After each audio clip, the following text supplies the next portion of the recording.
First, just to say welcome to everyone. Thank you for joining us on what is certainly in London a blisteringly hot day. Today we will be talking about the concept of belonging and how designing for neurodivergence as a concept can help us to design for the entire school cohort.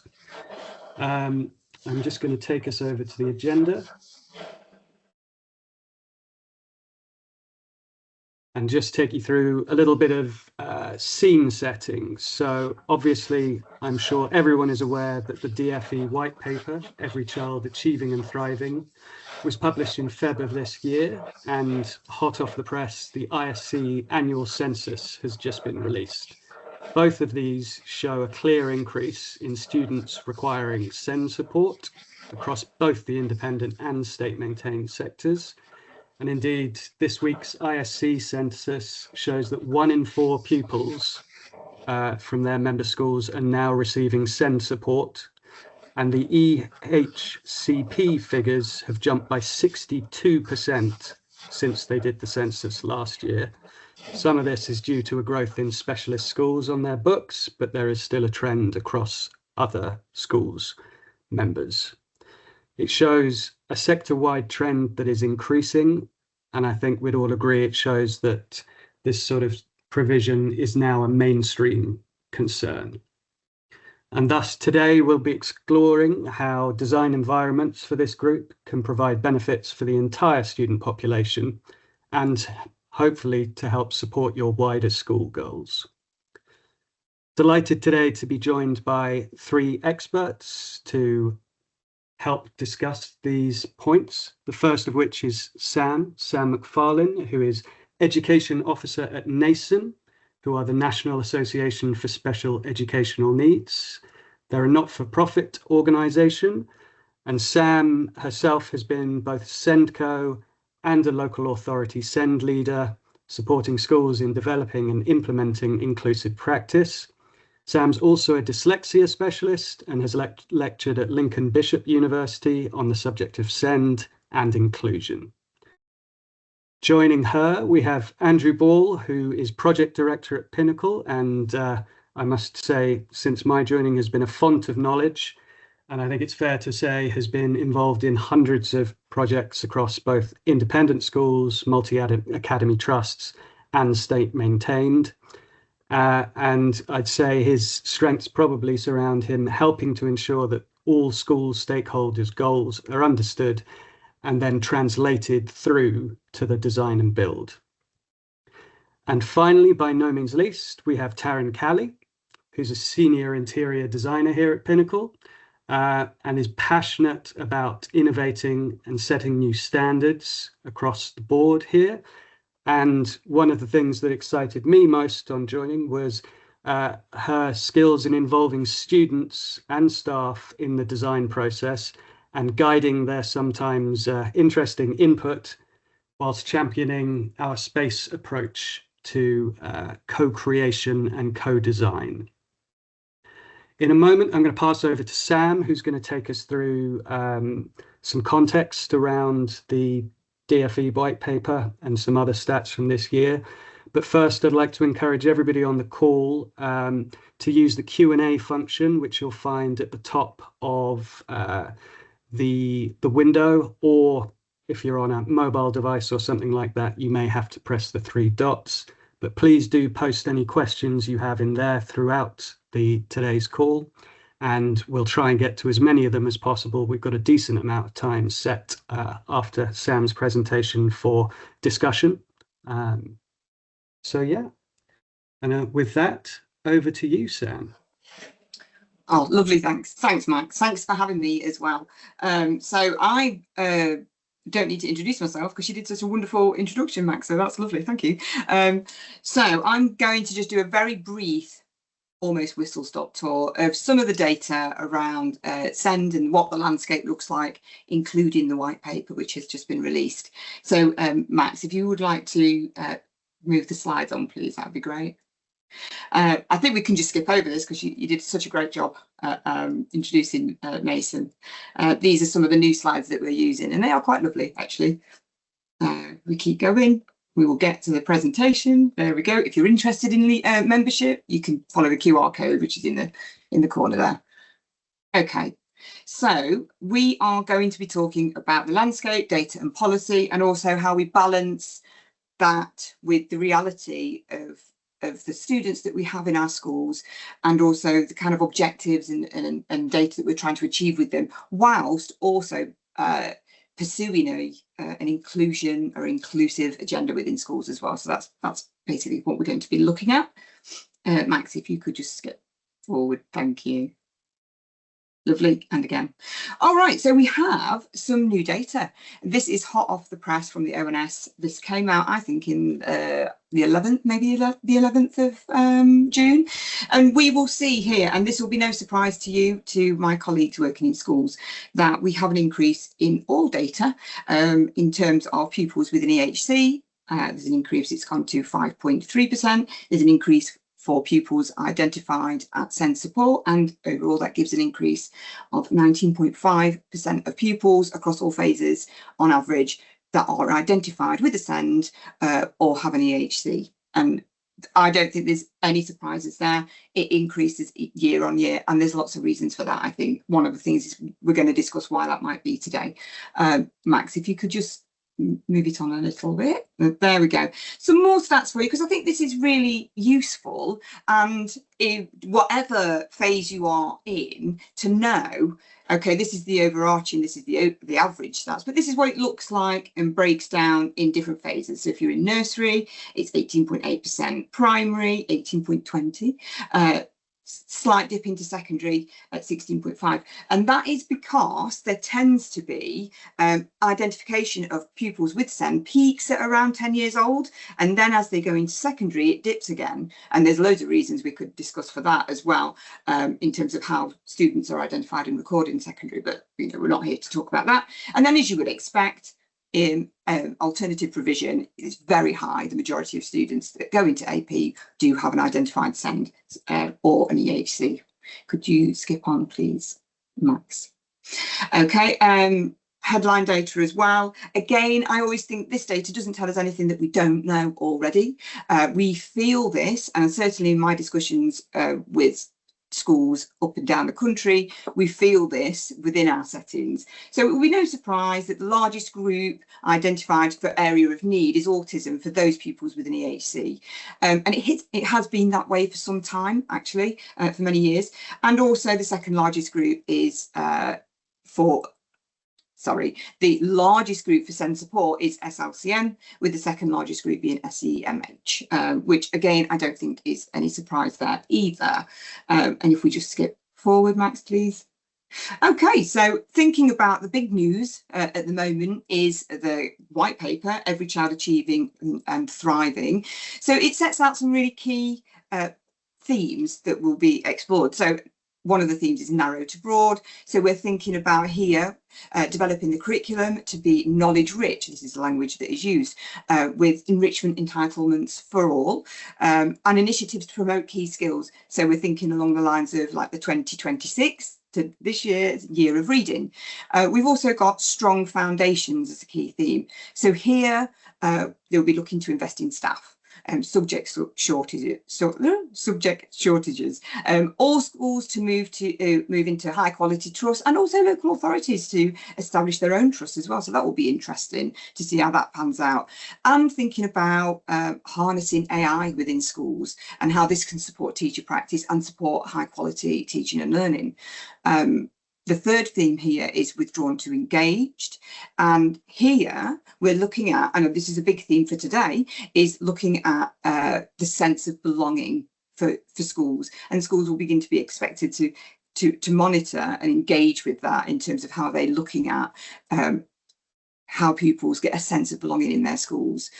And then we're thinking about sidelined to included. So this is the significant, and this is the area really that I'm most interested in, is the significant SEND reforms that are going to be brought in, which include increased funding for Inclusive Mainstream Fund to go into local mainstream schools to support pupils with SEND, which will be allocated over 3 years. And the And the intention of this funding is to accompany existing SEND funding, which is already received. Also, there's going to be the introduction of experts at hand, and the intention here is to have locally resourced experts in schools that schools can dip into to support with specialist knowledge for specialist support plans. This is for supporting all children, not just the reserve of children with or children and young people with an EHC. The development of individual support plans, which are digital support plans for pupils or pupils identified with SEND.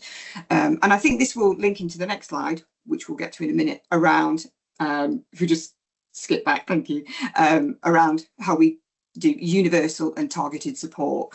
The schools inclusion strategy, so schools will need to publish how resources are deployed, hopefully leading to greater scrutiny and challenge around this within the sector, and developing excellent practice in schools.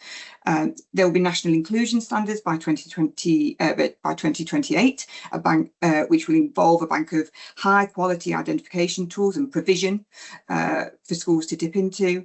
And there will also be specialist support packages. And I know there's been consultation around these areas as well. But these are intended to underpin EHCs for pupils with the most complex needs. And this will delineate specific support packages across identified areas of need. Okay, thank you, Max. If we can move on. So this is what the, this is lifted straight out of the white paper. This is what the pyramid, the upturned pyramid of support is. So we've got targeted, the targeted plus support and also specialist support. Now, I think this is really similar to what we've already got, which is what that other pyramid is, but the right way up pyramid on the screen. And for those of you that have been around long enough, like me, it will feel very familiar because it feels a little bit like school action plus. So what schools do first, and then the specialist support, the school action plus. So it feels a bit like that from quite a while ago, if we can skip on. And also, yeah, there's a new emphasis in the Ofsted framework, so you will all be quite au fait with this by now. You'll be very familiar with the changes to Ofsted, and that the grade for inclusion will focus on specific standards such as leaders' intent, ambitions, identification of those who need support. And this is good because it sets out high standards and aspirations for learners, all learners, and brings a new focus onto inclusion as a really important area within schools as well. Okay, so if we just skip forward. Okay, so the reality of this, if we skip again. Okay, so we could see here, this is a current attendance data, and you will see here on the left side, this is in-year attendance data for all pupils, and that will be inclusive of pupils with EHCs and SEND support in mainstream. And on the right side, we can see previous year breakdown. What is interesting here is that severely persistent absenteeism is increasing for our focus groups, which is pupils with an EHC and pupils with SEND support. And I think data is really interesting because it allows us to ask important questions. That's why data is important for us. And so the question here is, for me, is why? What is happening in schools that creates that data? And that could be a real, and it is quite a complex question to answer. There's lots of things feeding into that, but there's definitely some thought around why are our particular pupils, our SEND pupils or pupils with SEND, overrepresented in the severely persistent absentee data. Okay, Max, could you? Thank you, lovely. And then we're just going on to achievement data here. So looking at primary, so we will see this is a comparative graph, and again, it's lifted directly from the DFE. It's really interesting because actually, if you look at the comparative data compared to all pupils, so 62% of all pupils will meet the expected standard in reading, write and maths by the end of Key Stage 2. But actually here we can see that all pupils with SEND expected to meet the expected standard is 24%. So that is quite a big difference. And if you are a pupil with an EHC, that's actually 9%. So it is a significant difference. So again, this allows us to ask the questions is what is happening for that data to be presented? What is happening in the educational journey of our pupils with SEND and an EHC? That is the data that we're seeing. Max, could you skip on again, please? And again, this is similar for secondary as well. So you'll see the secondary data here that actually pupils with an identified with SEND support and an EHC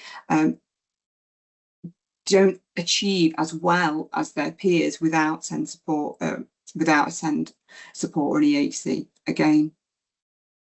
And again, it makes us ask the question as to why, what is happening in schools. And these are complex questions, ones that we're not going to cover in the 10 minutes that I've got here to talk to you about this. But it should certainly, none of this should be a surprise for you out there at all. But the reason that it's important is it needs to spark the question as to, okay, so this is the landscape, this is what is happening, why is this happening, and what can we do to change this story, to change this narrative for our pupils. So if we skip on again, and I'm coming towards the end now. So here, so sometimes the data can make us feel like we're not telling the most positive story, because this is the reality, unfortunately. But there are positives, because there are opportunities in the data when we really understand it and we understand what is happening in our schools and what the educational experience is for our pupils. There is opportunity to change that. And so I think this is quite a nice slide. I like this picture. And we're here now talking about neurodiversity. So neurodiversity as a kind of concept doesn't necessarily include all of the pupils with an EHCP or identified with support. So there is that kind of caveat to this, because we have different types of areas of need and different presentations. But I do think it's really helpful to think about this for our pupils, because actually it helps us frame a lot more positively some of those areas of need, some of those barriers to learning, because neurodiversity is about understanding the different ways of thinking, the different ways of experiencing and learning, and it takes strengths and positives from that. And also the other stat on this is, apparently, according to research, about 20% of us have some sort of neurodivergent thinking. So it kind of closely aligns to how many children that we're seeing generally in our schools with identified with SEND as well. But it offers us, importantly, a space to celebrate the difference, right, and change that narrative for our pupils as well. Okay. Lovely, thank you, Max. And so we're moving on to the last slide. And I think this is, so the question here is, okay, so how can we better support our pupils to engage with school? How can we improve that attendance data and that achievement data? And I think here is where it gets really interesting, because we're thinking about belonging and inclusion, right? And we can actively make our spaces and school communities places where everybody feels like they belong, that everybody feels valued, and that they have a place there. And if we can do that for our students, then actually we may see a change in some of this data anyway, because actually they'll feel like they want to be there and they want to engage in the learning, and the learning is for them. So the questions here that are on the screen are, so do our children and young people feel that they are in the right place, or the place that suits them?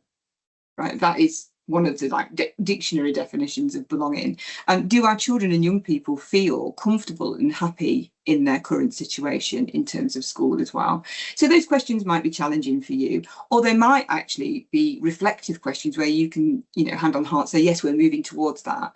But I do think that it's really important to kind of frame what inclusion is with a sense of, are we building a community where all our children belong and feel happy and able to learn? Okay, so that was a very whistle-stop tour through the data, and bringing us back to why it's important, because we want our students to thrive in school. So thank you very much.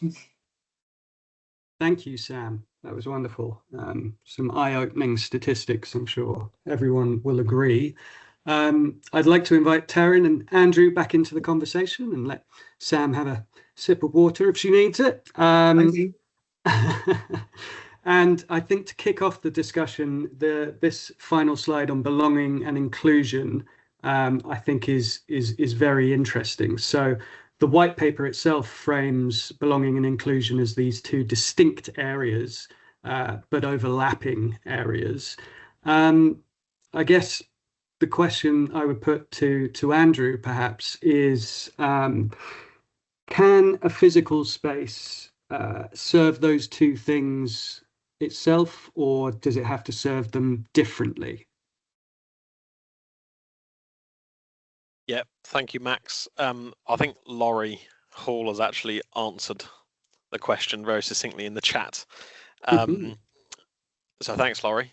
I don't have to think about it now, but no, they are overlapping, but they are two distinct elements.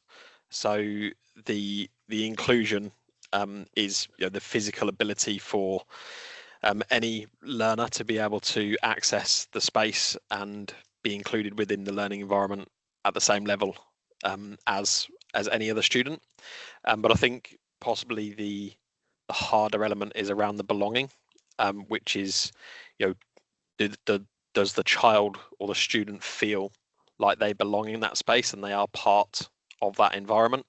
And when I was asked about this, the project that sprang to mind immediately was an SEND school that we did in Gibraltar, St Martin's. Now, it's quite a challenging school in the sense that it is the only SEND provision within Gibraltar. So they have a very diverse collection of students, and they cater to all need. And that's quite often seen in sort of rural SEND facilities as well across the UK, where you'll have from severe physical need all the way through to SEMH and ASD pupils within the same space.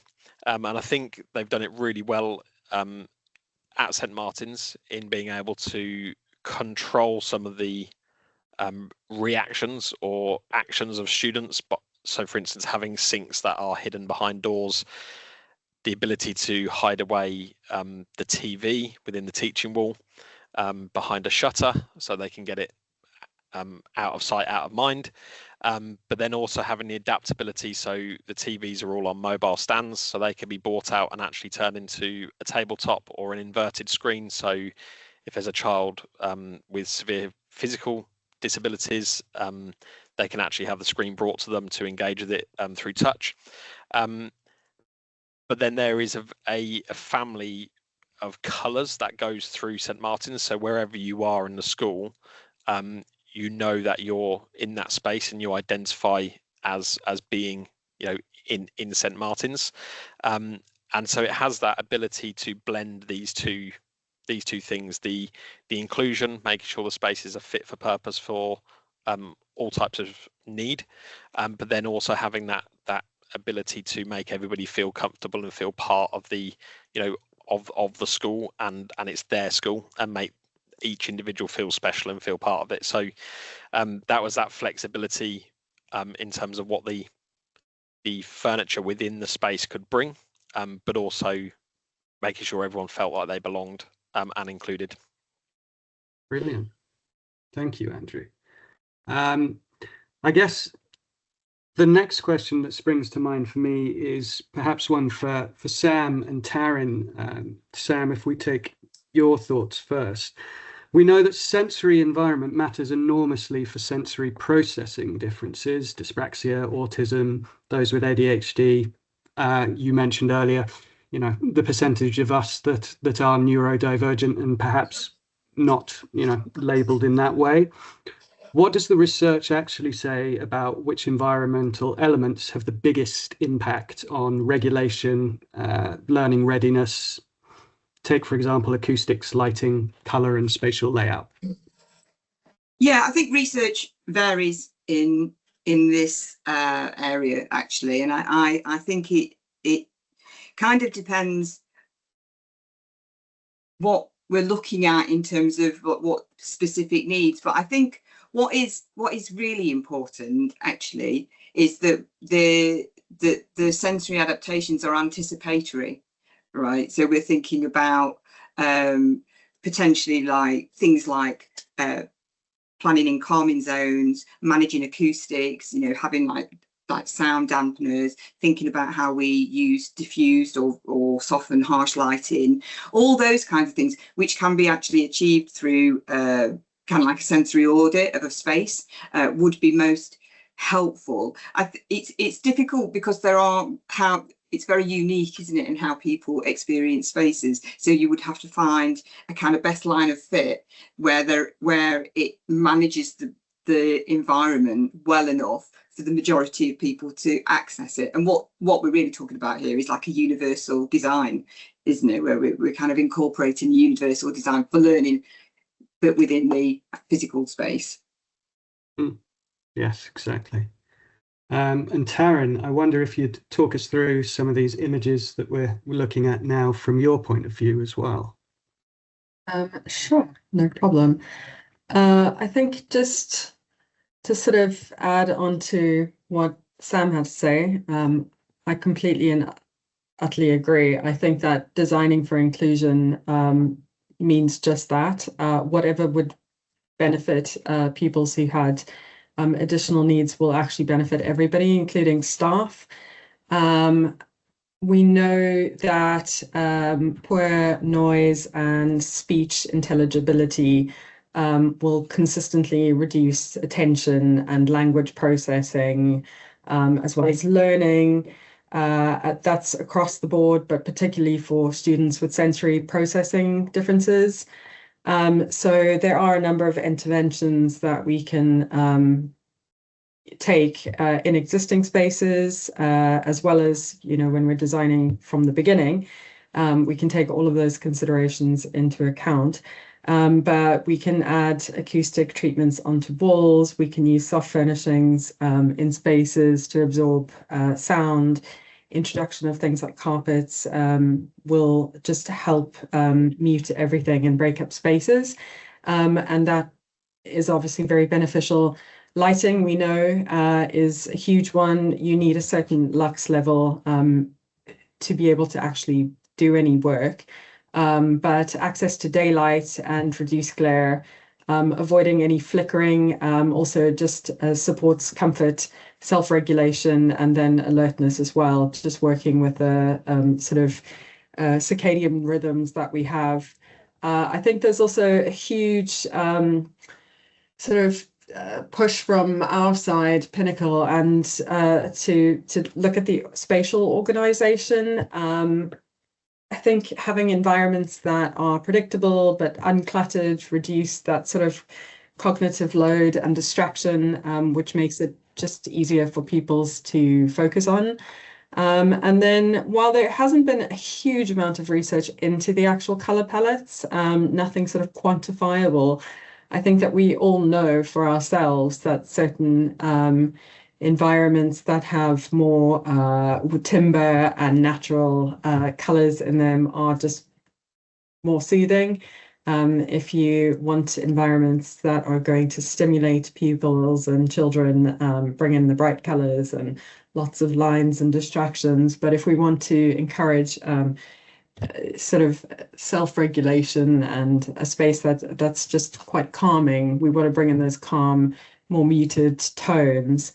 But yeah, as I said, I think that across the board benefits everybody in a learning environment. Mm-hmm. Yeah, brilliant. I think then it is interesting just how you finished off there, Taryn, in terms of, you know, sometimes we can approach design for SEND, for neurodivergence, as being separate requirement from that design for all. Today we're arguing that it benefits all students, I think, as you so well put it there. Andrew, I think you had a rather practical example of a design intervention and a project we worked on that drove an improvement for the entire school through the lens of sort of one student there. Yeah, was there some more images, or are we referring to the one in the middle here? Yeah, so this project, East Calder, is based in Edinburgh. So for those who are not familiar with Scotland's approach to additional learning needs or additional support needs, within the primary setting, they very much integrate as much ASN within the mainstream. So it's actually a triangular school. It's the first triangle school I'd done. And they had this brilliant header up on the left hand side, as you can see, which connected the ground floor to the first floor as you came through the entrance. And then around the atrium, within this sort of middle of the space, the right hand picture there, you can see the corridor spaces had these small nooks and areas to sit. If you just go back to the last slide, Max.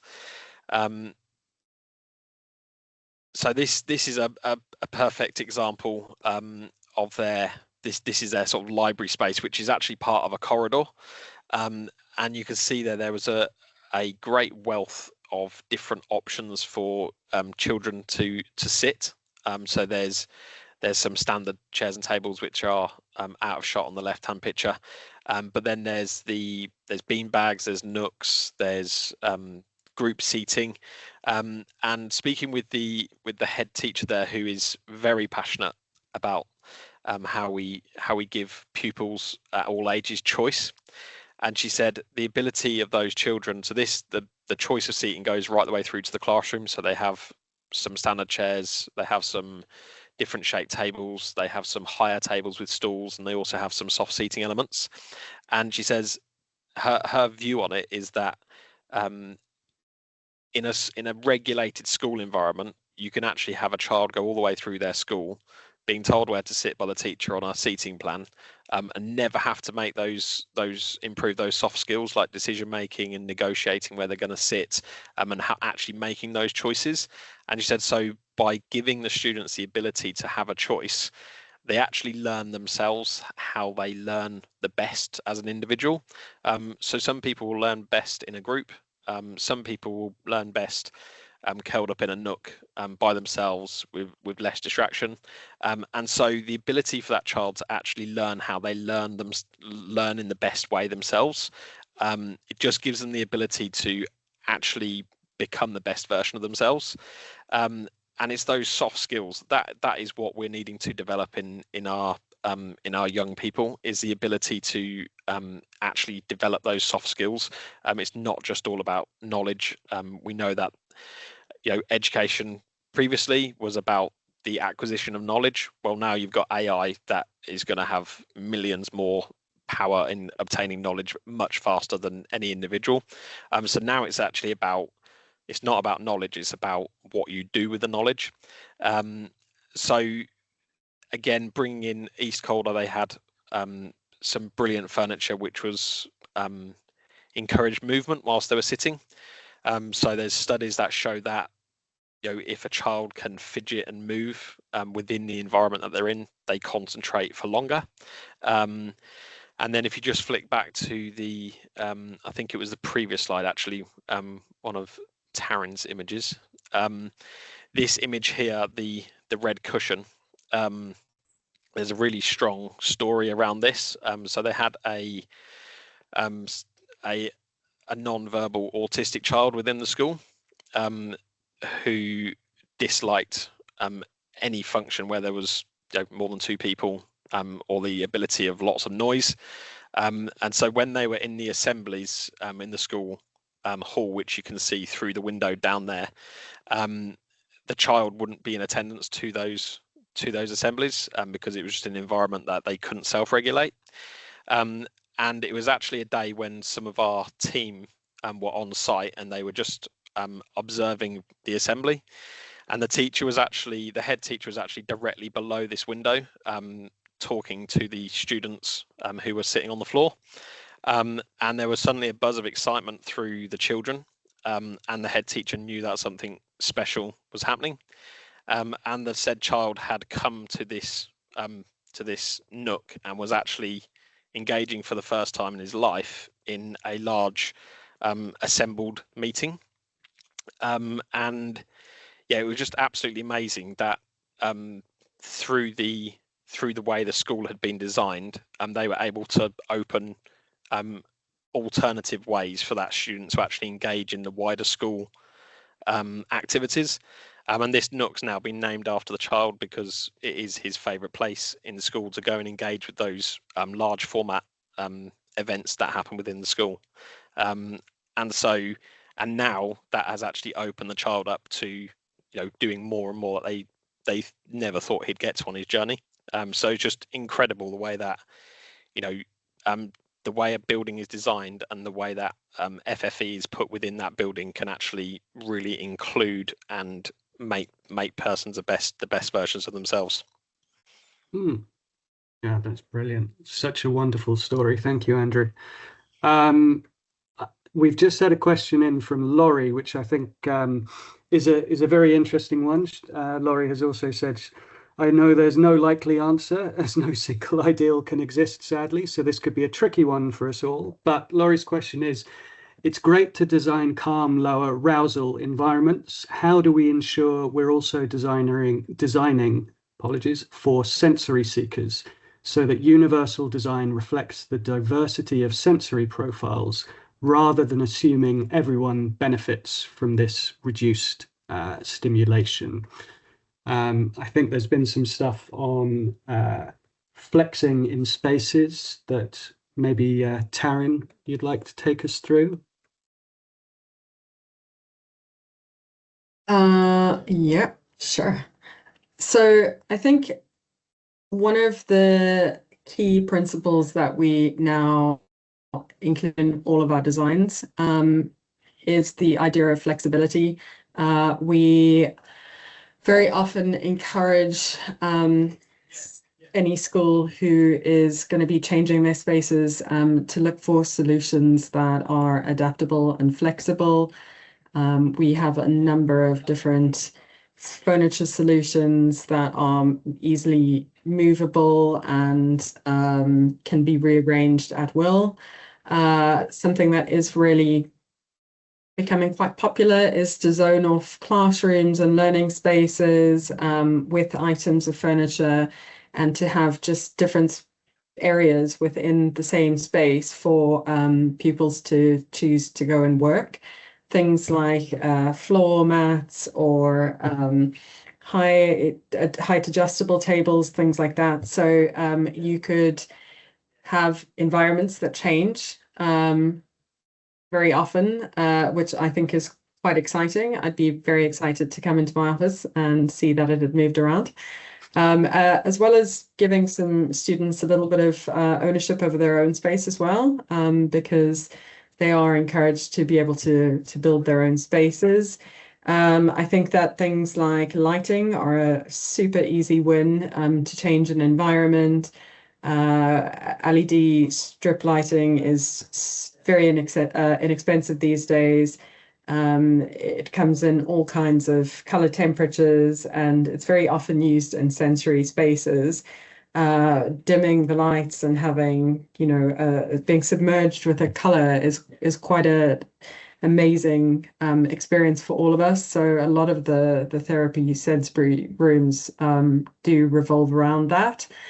And then I think that within a school, there's so much, sort of art and all kinds of things that comes with pupils and learning, posters and paintbrushes, and just, anybody who's been around children knows that if you start with a white box, but at the end of the day, you'll have 1,000 different colors all over, from crayons and toys and all sorts of things. So, I mean, you're never going to be able to completely regulate any learning environment to make it completely deprived of any sensory input. I think what we're trying to do is make it a really pleasing backdrop for any learning to happen on top of it, but not to be distracting in its own way. It's a backdrop for learning.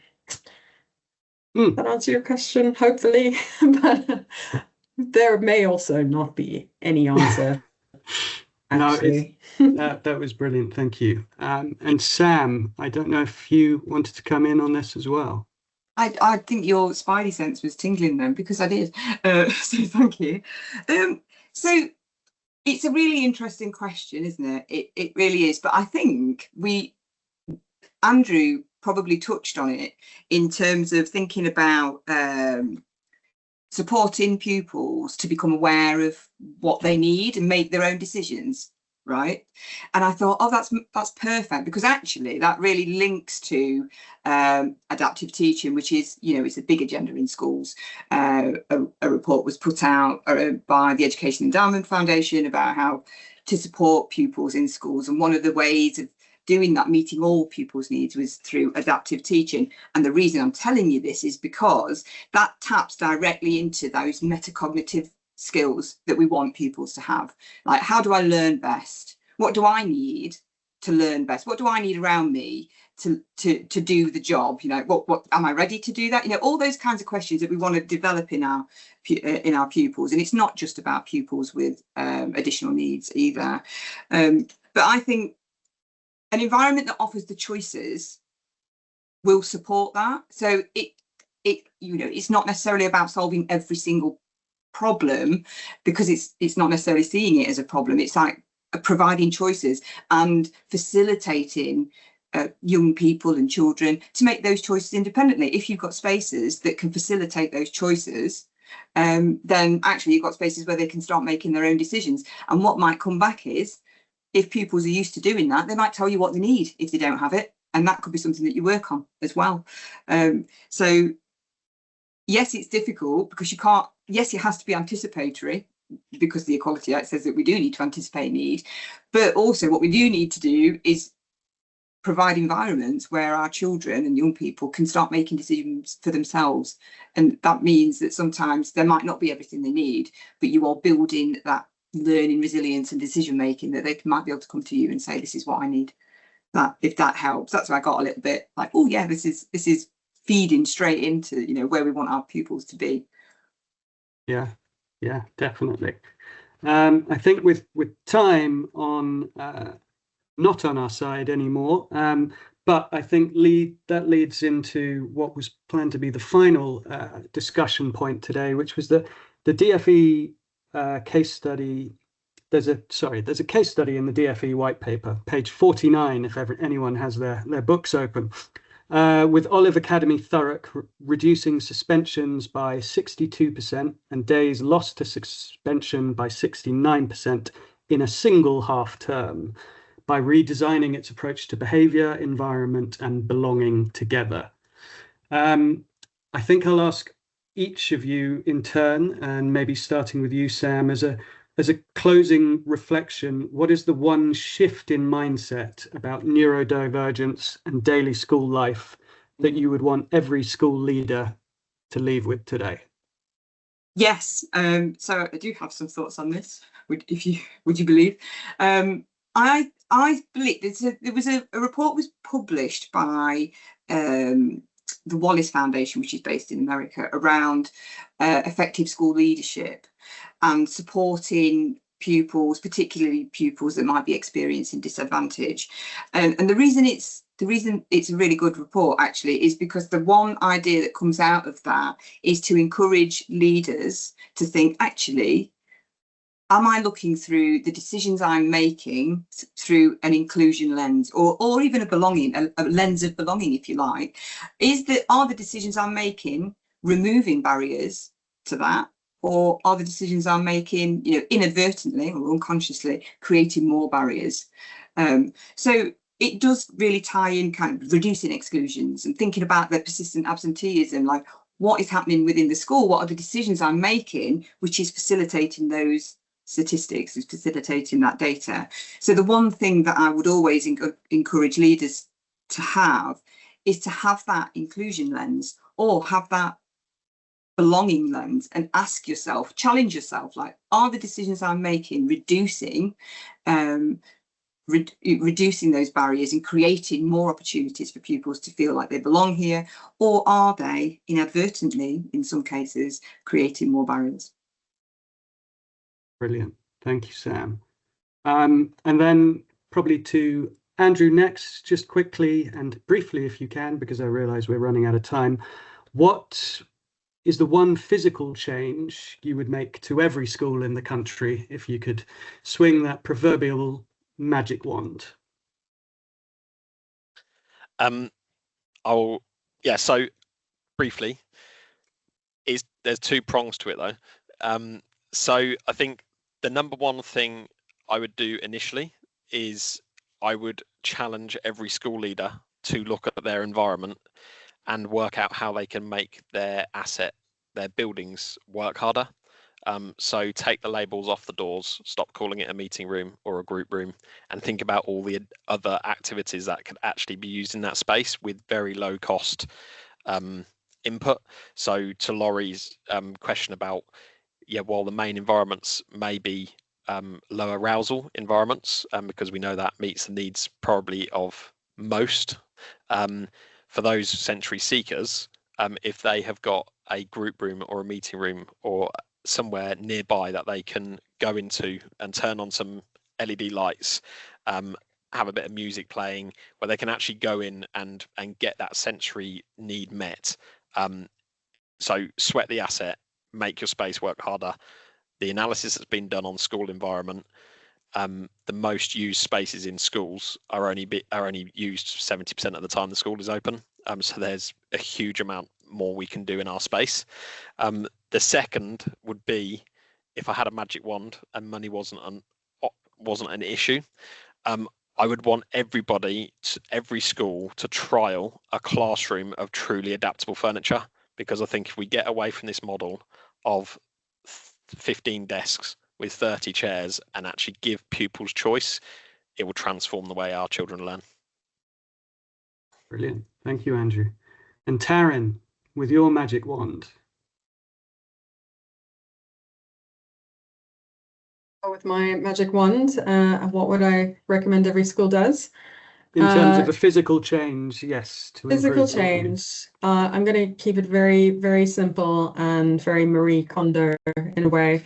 If you don't have a single cent to spend today, what you can do is declutter your environment and reduce I go into so many schools and there's so many notices put up all over. There's a lot of artwork and all things that I know are displayed with the best intention. However, I think that after a while it becomes background and people don't see it anymore. So people just keep adding to it, not really realizing the overall impact. And walk into a space, try and see it with fresh eyes and strip it back. And yeah, I'd say just declutter. Really easy. Brilliant.